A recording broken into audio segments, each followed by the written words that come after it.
Time is precious. Life is not just the passing of time. Life is a collection of experiences, their frequency and their intensity. Life is not just watching the clock tick away. Life is a collection of experiences, their intensity, their frequency. When my friend Mark died at age 44, someone says, that's young to die. But what if he lived 4 lifetimes in one? It might not be too young. Whatever the span of your life turns out to be, here's what you want to fill it up with: experiences and the intensity of those experiences. But now let's talk about the management of time. Now, jot this down: approaches to the management of time. Here's the first one: ignore the subject. I mean, that's good advice. Don't let anything overly bug you. Because remember now, you don't have to do anything. Someone says, well, I got to get a handle on my time. The answer is no, you don't. If you want to let it all go, you can let it all go. I mean, this is good advice. Somebody says, you ought, you ought, you ought. Jot this down. Ignore all the you oughts or you should. Only if they're giving general information. We should. It's better to say, if you're teaching, we should. Not you should, we should.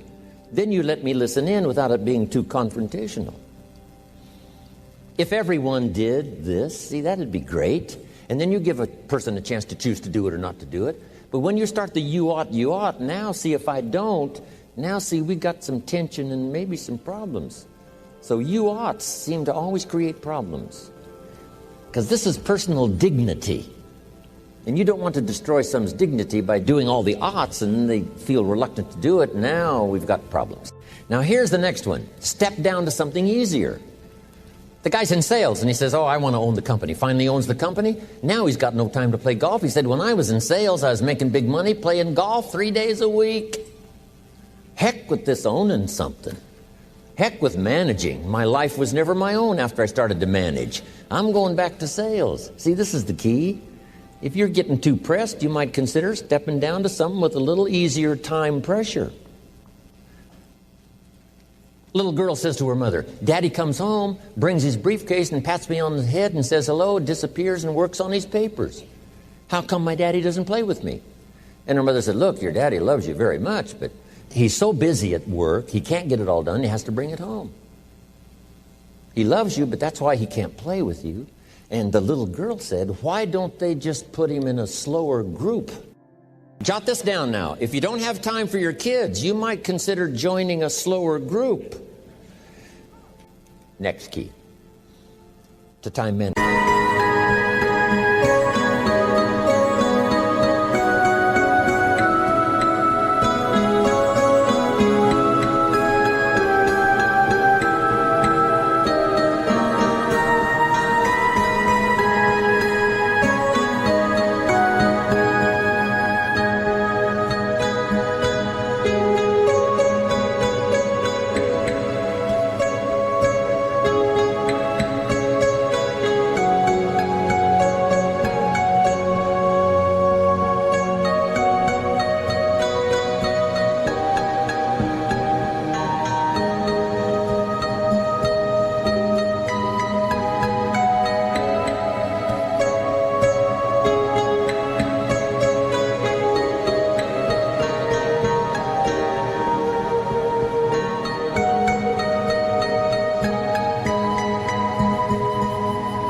And that's work longer and harder.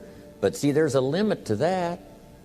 I almost lost my health the first year. I went so crazy about personal development and achievement. I just went bonkers. You know, I told you I was skinny, but at the end of that first year, I was a walking shadow. And then it suddenly occurred to me, what if I got rich and too ill to spend it? I mean, that was a shocker. So I started developing a little more reasonable. Because I said, if 12 hours won't do it, I'll work 14. If that won't do it, I'll work 18. I mean, how many hours it takes. And sure enough, it cost me too much. So see, working longer and harder for some might be appropriate. You know, if you're just sitting around not doing that much, this might be good, work longer and harder. But you can only work so hard.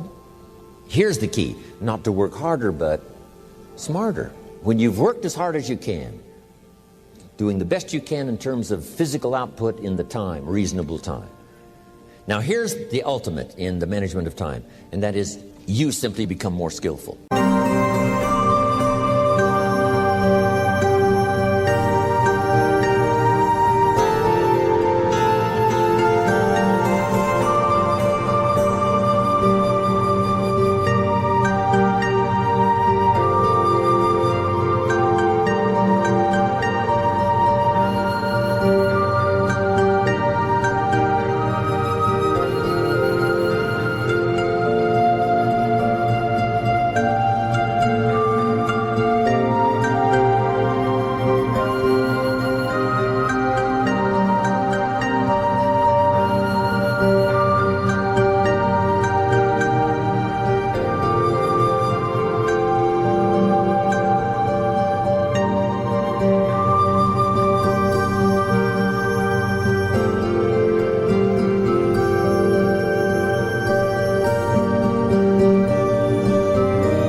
When I first got into sales, I was around people that could get, 9 out of 10, 8 out of 10.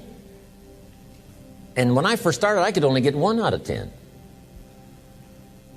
But here's what I did. I worked around the clock, so that I would make up in numbers what I lacked in skill. That's good in sales. You got to jot that down. When you're new, you make up in numbers what you lack in skill. Now, when you become more skillful, the numbers can go down because now your persuasive ability and all of that is now so high that you don't need to put as many numbers out. But at first, if you want to compete or if you want to really get good, you've got to put in the numbers. But if you get more from yourself, develop more of yourself, now the time management becomes an easier task.